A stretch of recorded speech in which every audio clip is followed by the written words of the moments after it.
This clip is brought to you by SaveWithConrad.com.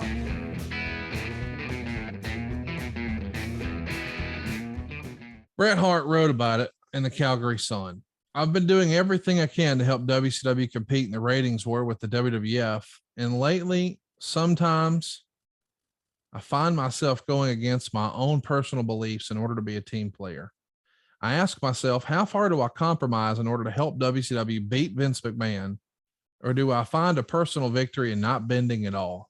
I'm having a harder time than people think finding that answer.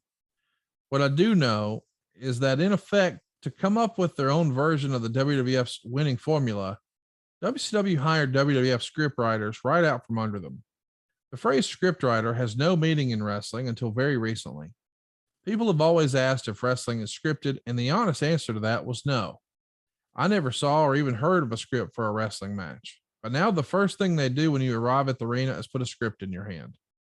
It's not a script that tells you how to wrestle, although I fear that's not far off. It's a script for all the soap opera stuff, which has taken precedence over the wrestling matches.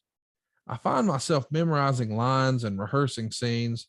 I want to make it very clear to anyone who might still be wondering, and I know there are a few of you, that I never really tried to kill Sid Vicious by running him over with a monster truck. That's fake. I could have killed myself screeching out of an arena in a speeding car in another scripted scene. That's real. I'm flooring it, tearing out of the backstage with no time in the scene to even put on a seatbelt, and it turns out an icy rain had coated the ramp. There I am, careening out of control towards a huge trailer filled with television equipment, and in the last moment, I was somehow able to swerve to safety. About a week later, I was awakened in the middle of the night by a dawning realization that I had a concussion from when Goldberg kicked me in the head for real, and I've been walking around in a haze ever since. Otherwise, there's no way I would have agreed to race a car up a narrow ramp flanked by not only expensive equipment, but, by the way, what about whatever people happen to be around? Then look at Goldberg, who was scripted to punch through a glass car window, ending up nearly cutting his forearm off, and now he'll be out of action for quite a while. It's actually sickening to me because in wrestling's proper context, it would have never happened. I'm a wrestler, not a stuntman. And even a stuntman has time to strap himself in. I'm a professional wrestler and I get paid to wrestle in a ring. What am I doing fighting in the back, taking falls on concrete and doing stunts in speeding cars? And the really scary part was when I realized that I'd done exactly what Owen had done. I'd made a mistake and knew before it had done something really stupid, and what for. I was hurt, weary, and all I wanted to do was go home for the holidays, so I didn't even see it coming. I made it clear to WCW I'll never make that mistake again. Since pro wrestling has turned into soap opera, there are very few skilled wrestlers anymore, like Chris Benoit. He showed up barely time to make it as part of a lost era, like the ghost of what wrestling used to be and was meant to be. Benoit made an indelible statement with me in Kansas City, one of the best defined, not with words, but by watching. It is asking an awful lot of Chris Benoit to carry that legacy into the future when wrestling shows today don't pay homage to the past. I tried to do what I could to clean up wrestling and bring it back to what it's supposed to be, but things are too far gone now, and maybe so much that Chris shouldn't even try to be the morality police of wrestling any more than I could. Since wrestling is scripted now, and I don't take it as seriously as I used to, I take my matches seriously and I take the wrestling seriously. But all this soap opera stuff is just a job. I hope no one actually believes for 1 second that I'd really beat up Arn Anderson with a baseball bat, or some poor EMT for that matter. I finished Mick Foley's book. I was looking forward to reading about the good old days. And as much as I love the book, and Mick is a great guy and he's a great storyteller, some of the stories in his book are absolutely hilarious. But in my opinion, even Mick missed the point. Great wrestling is not about how many bones you break, or how many teeth you lose, or being set on fire, or walking back to the dressing room with tacks in your back. That's what he did, and he's proud of it, and he's happy with it, and I'm happy for him. But that's not what most wrestlers do. That's not what I do. Mick Foley knows all too well, as I do, the artistry of wrestling is supposed to be the scripted realism. But in his book, that point was lost. So this is an article that's not just written privately. It's not something he wrote in his book later. It's published in the Calgary Sun, and fans from all over the world can read it online. And he's pretty critical, not just of WCW, but wrestling as a whole. And you're old school. You grew up multi-generation, just like Bret. How far off was Bret? Or do you agree? I mean, when you hear that back, and we've gotten into our TNA episodes, and I like to, and we both do, say, hey, this is prior to Twitter, Instagram, and Facebook, and the age of instantaneous exchange of communication. But Bret doing that editorial in a weekly column, this wasn't a one-off. He wrote every week in his column, and he would hit on all kinds of things.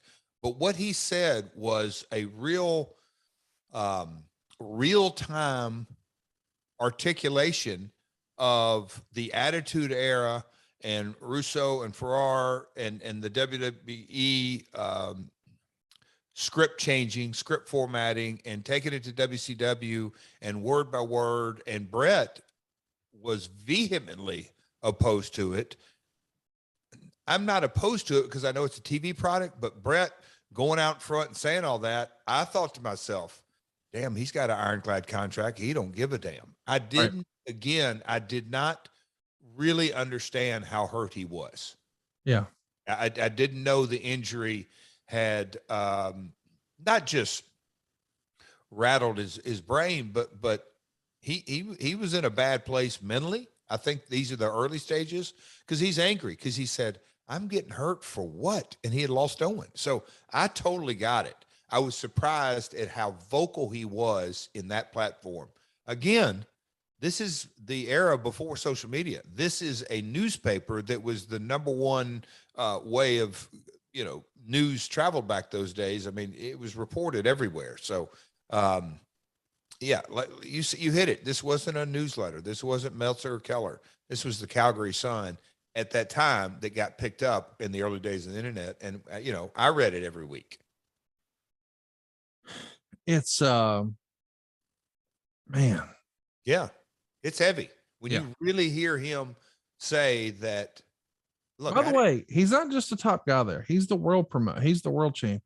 And the guy who jumped, the most recent, really, I mean, but he said, hey, basically that stuff of me, running over Sid in a monster truck or the the kidnapping, not that it hadn't been done before or any of that, but I mean, he came out strong that, hey, this script writing stuff is BS.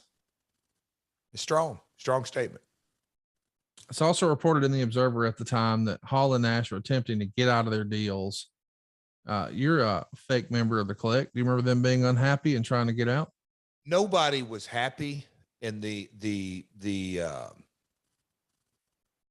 can't say that it's the sink was the ship was sinking was the mentality, but I don't specifically them saying I want out of this fat contract. No, I don't remember that. That's the question. Not saying that it didn't happen. They were making a lot of money, and Scott was in a bad way multiple times during this era, but I don't remember them wanting to get out of their deal. Hey, it's Conrad Thompson. Thanks for checking out the podcast here on YouTube. Be sure to hit the subscribe button and the notifications bell so you don't notice anytime we upload some new content. And go save yourself some money right now. If you're in a 30-year loan or you have credit card debt, it's not a matter of if I can save you money. It's a matter of how much. Find out right now for free at SaveWithConrad.com.